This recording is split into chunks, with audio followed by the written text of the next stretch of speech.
In this practice problem, we have a mechanism question. It says how many mechanistic arrows are required to bring about the following transformation. So we know that we have to draw the mechanism for this reaction out in order to answer this question. You could see this question asked in kind of multiple ways. You could also see it asked as what mechanistic steps are involved in this reaction. So that would be a little bit less arrow counting, but still kind of understanding the key steps that are taking place. So I'm going to go ahead and kind of take you guys through my thought process for this question.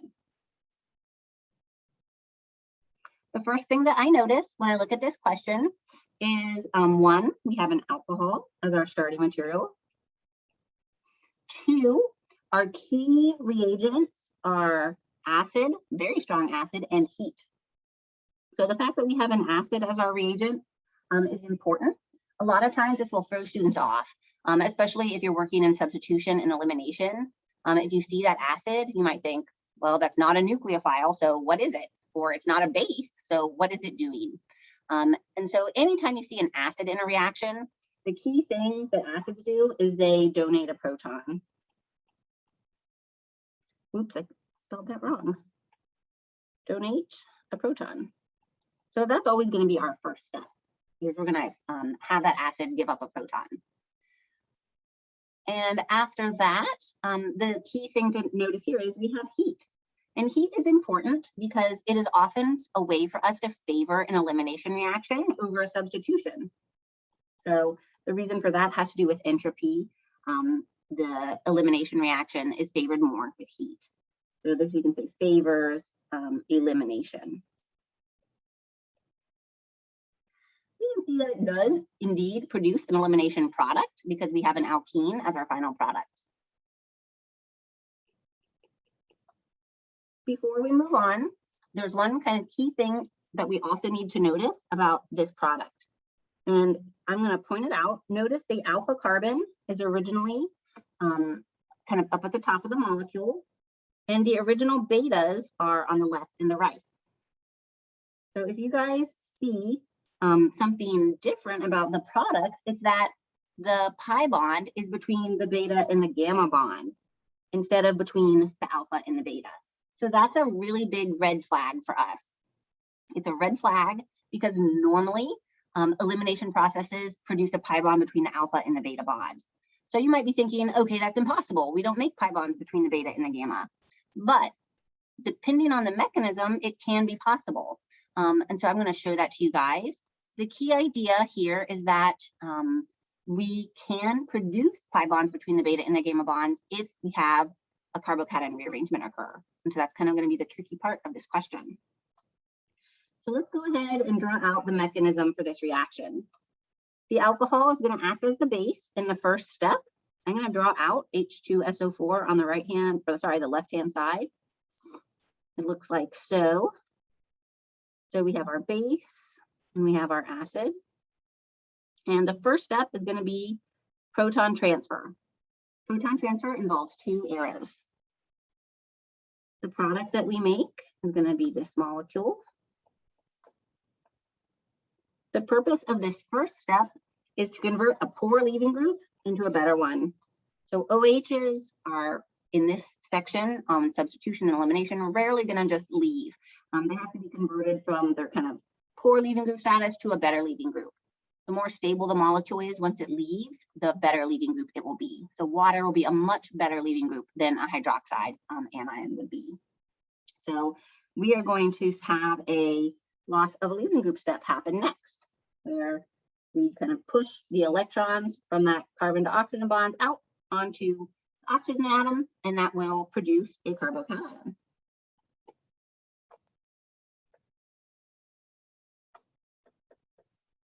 Okay, and we kind of lose water here. So sometimes people will write minus H2O above or below the arrow. So you might be wondering, kind of how do I know that this reaction is going to produce a carbocation? How do we know it's going to go E1 and not E2? The key for determining the mechanism is the fact that we kicked off the water over here at the very bottom of this kind of step. The water is going to come around and be our base in a step coming up. So water is a weak nucleophile / base. And the fact that it's weak is significant because weak nucleophiles and bases favor unimolecular processes instead of bimolecular processes. So that's why I know that this process is going to go E1 instead of E2, because the water is going to be our base in a subsequent step. So let's take a look at the carbocation that we formed. This carbocation is a secondary carbocation because it has 2 R groups attached to it. Anytime you have a carbocation, you have to be super careful. So like I kind of hinted earlier, we're going to have a carbocation rearrangement take place. So where will the rearrangement happen from? Take a look at the hydrogen atom kind of down at the bottom of this molecule. The hydrogen atom that is at this kind of beta position. The hydrogen atom at that beta position can move over and produce a tertiary carbocation. So let's move it over. And we make this tertiary carbocation, which is going to be a lot more stable than the secondary carbocation due to hyperconjugation. Okay, the hydrogen has to come from a beta position. So that's kind of how I caught my quick mistake there. Whenever a carbocation rearrangement occurs, it's going to be from a neighboring atom to the carbocation. So it has to be like a hydrogen or a methyl shift that's happening kind of from that beta position. So the hydrogen on that beta carbon shifts over, and that creates the tertiary carbocation, which is more stable. So from here, this is where the water comes back in. So we bring our water molecule in, and we know that an elimination is going to take place. And in the cases of E1 eliminations, you always form the most stable alkene product as your final product. And the most stable alkene product will come from pulling off this hydrogen atom, like so, because it provides a tetrasubstituted alkene as the final product. And that's going to be the most stable alkene that we can create from the different options. So that's the entire mechanism. I'm going to review the steps. The first step was proton transfer. The second step was loss of a leaving group. The third step